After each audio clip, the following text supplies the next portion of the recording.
Hola chicos, ¿qué tal? ¿Cómo están? Mi nombre es Joel Rivera y esto es literatura para primer grado de secundaria. Es un placer para mí dirigirme a ustedes de nuevo. Em, Voy a tenerles aquí el- las especies líricas que son estas que estamos aquí. Bueno, habíamos visto ya las especies épicas en el antiguo, en el anterior video y también con videoconferencia y habíamos tenido en cuenta pues que estaba el cantar de gesta, la epopeya, ¿verdad? Y ahora vamos a entrar ya a las especies líricas. Estas especies líricas son un poquito más, son seis, y vamos a verlas cada una de ellas por en par, ¿no? Vamos a ver varios videos para poder tener en cuenta que ustedes puedan tener las seis bien claras, ¿no? Y vamos a repasarlas igual, vamos a leer para que ustedes puedan tener idea concisa y clara de qué es cada una. Entonces, para poder entender las especies líricas tenemos que entender primero qué es el género lírico. Sin más dilación entramos. El género lírico o las especies líricas son los distintos subgéneros que componen la poesía lírica. ¿Y qué es la poesía lírica? Pues la poesía lírica o el género lírico consiste en un verso o poema que puede ser cantado con el acompañamiento de un instrumento musical o que expresa una emoción personal intensa con el sentido propio de una canción. Ya habíamos visto pues el género lírico.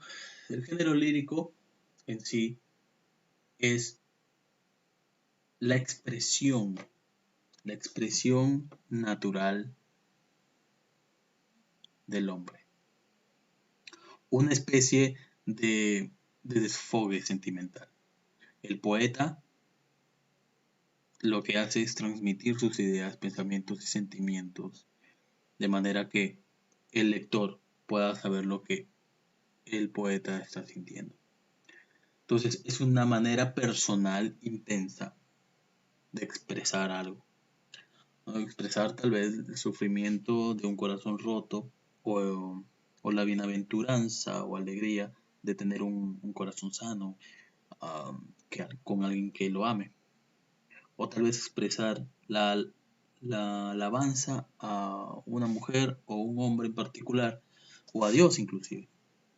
O también puede ser como la manifestación del desgarrador dolor que se siente al perder a alguien, un ser querido.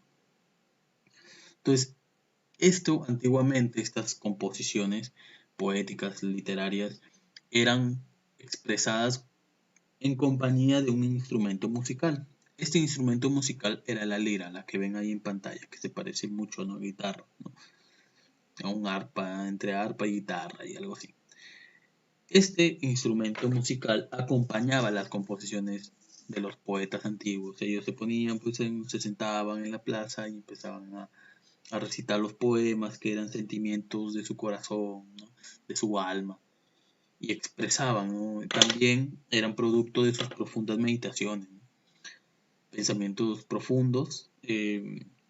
Ellos les agregaban pues rima. Obviamente que esto se ha perdido al momento de pasar a la traducción, ¿no? Del griego pues al español no es lo mismo, no es la misma palabra, no tiene la misma musicalidad.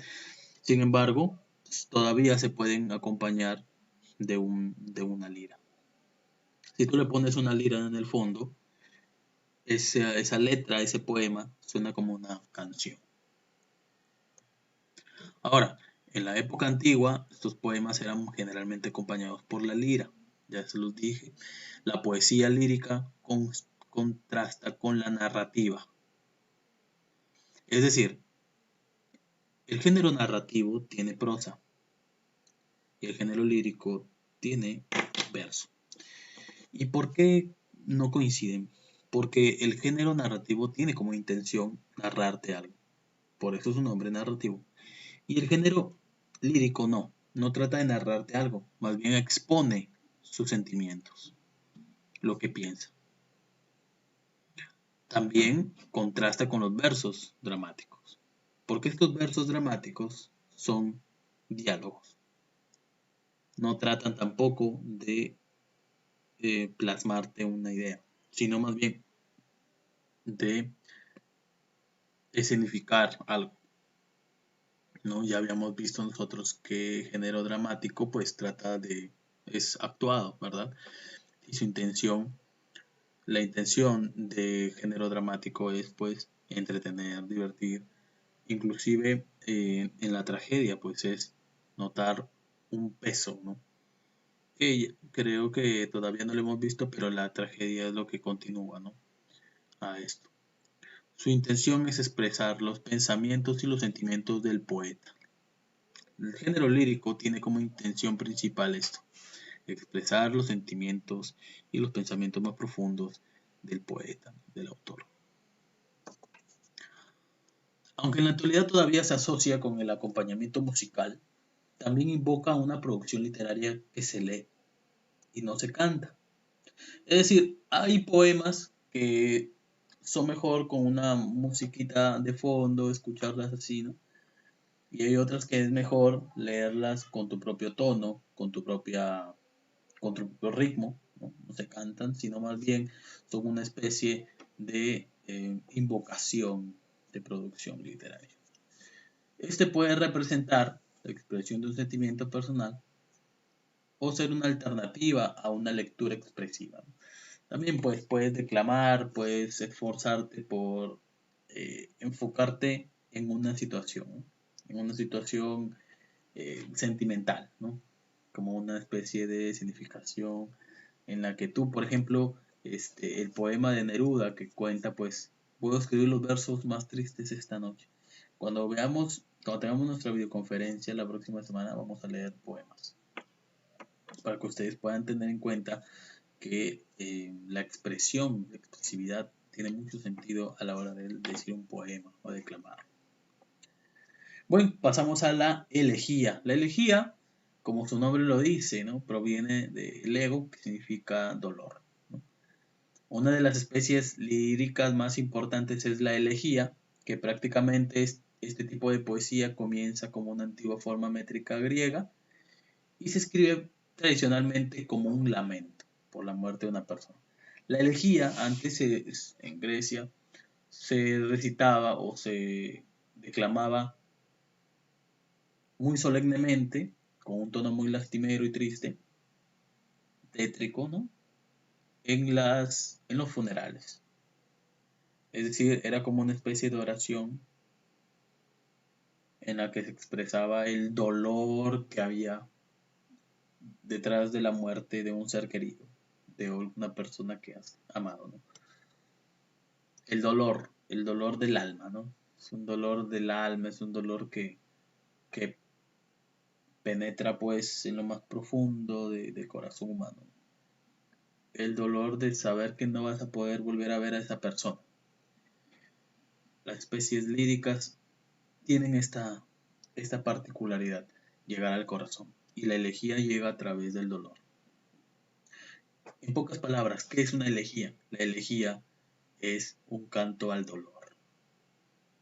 Comenzó como en la antigua Grecia, comenzó como una expresión para pues decir que vas a extrañar a ese ser querido. Pero después evoluciona la elegía y llega a ser por etapas de duelo.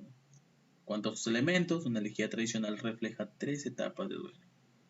La primera, el orador expresa la pena y el dolor a través del lamento, ¿no? Es la primera parte del poema. En segundo lugar, se representa la alabanza y la admiración luego de los muertos idealizados, o sea, como una expresión de que estés en el cielo, ¿no? De que esa persona ha sido buena. Y por último se expresa el consuelo y la resignación, que ya no hay marcha atrás, que la muerte no devuelve lo que se lleva. La resignación es la última parte de estos poemas. Así comenzó la elegía, como, como poemas funerales. Pero después evoluciona y llega a ser con todo tipo de dolor, no solo con el dolor de perder a un ser querido, también un dolor, por ejemplo, César Vallejo escribía elegías muy buenas, por ejemplo, esa que dice, hay golpes en la vida, yo no sé, hay golpes en la vida tan fuertes, yo no sé, golpes como la ira de Dios. Yo nací un día en que Dios estaba enfermo, ¿no? Es lo que dice. Entonces imagínense, ¿no? El dolor del alma que debe sentir César Vallejo al escribir eso. No se puede este, ver que ha sufrido mucho solo de leer sus poemas. Entonces aquí tenemos un ejemplo. Antes de tiempo y casi en flor cortada, hubieras visto llorar sangre a las yedras, cuando el agua más triste se posó toda una noche velando a un yelmo sin alma, a un yelmo moribundo sobre una rosa, nacida en el vaho que duerme en los espejos de los castillos, a esa hora en que los nardos más secos se acuerdan de su vida, y al ver que las violetas difuntas abandonan sus cajas, y los laúdes se ahogan por arrullarse a sí mismos. ¿Cómo hay luces que decretan tan pronto la agonía de las espaldas, si piensan en que un lirio es vigilado por hojas que duran mucho más tiempo? Vivir poco y llorando es el sino de la nieve que equivoca su ruta. En el sur siempre es cortada, casi en flor, el ave fría. ¿No? Eso es una elegía de Garcilaso de Rafael Alberti. De una elegía a Garcilaso. Rafael Alberti escribe muy buenos poemas, ¿no? En este caso, tras la muerte de Garcilaso. La oda es otra especie lírica del género poético y en su definición, por el hecho de tener una larga historia, hay varios modelos, ¿no?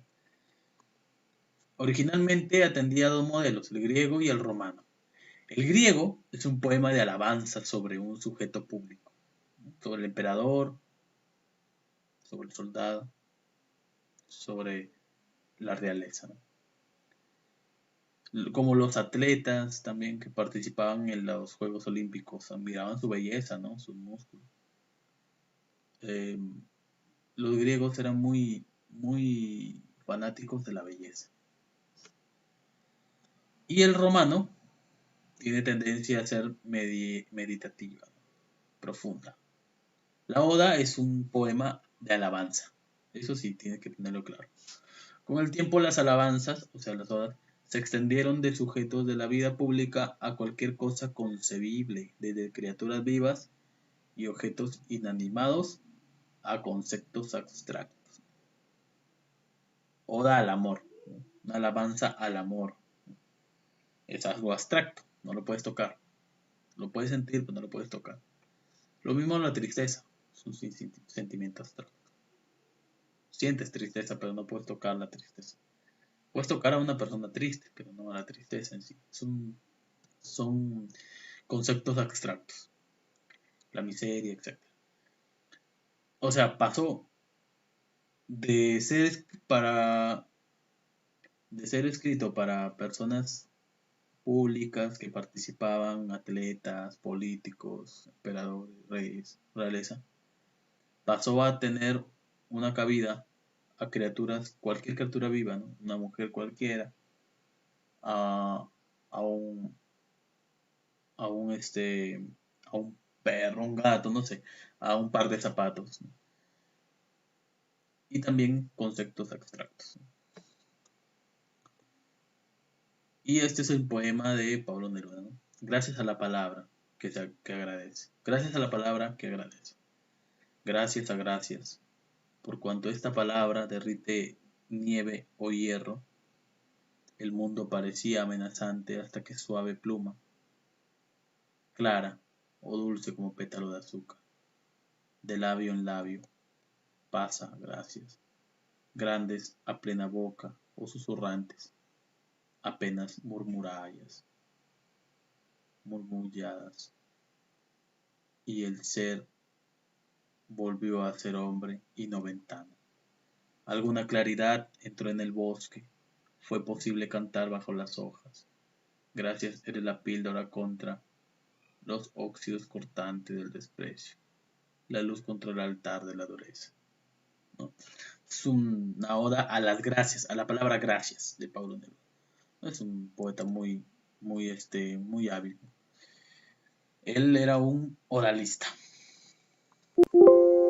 Chicos, esto es todo por esta semana. La semana 7 vamos a tener videoconferencia. Espero que vamos a repasar, vamos a leer algunos poemas como ya les tengo acostumbrados a ustedes en las videoconferencias. Por ejemplo, estos videos son solamente para contextualizarlos. Muchas gracias por verme, chicos. Cuídense mucho. Nos vemos. Bye bye.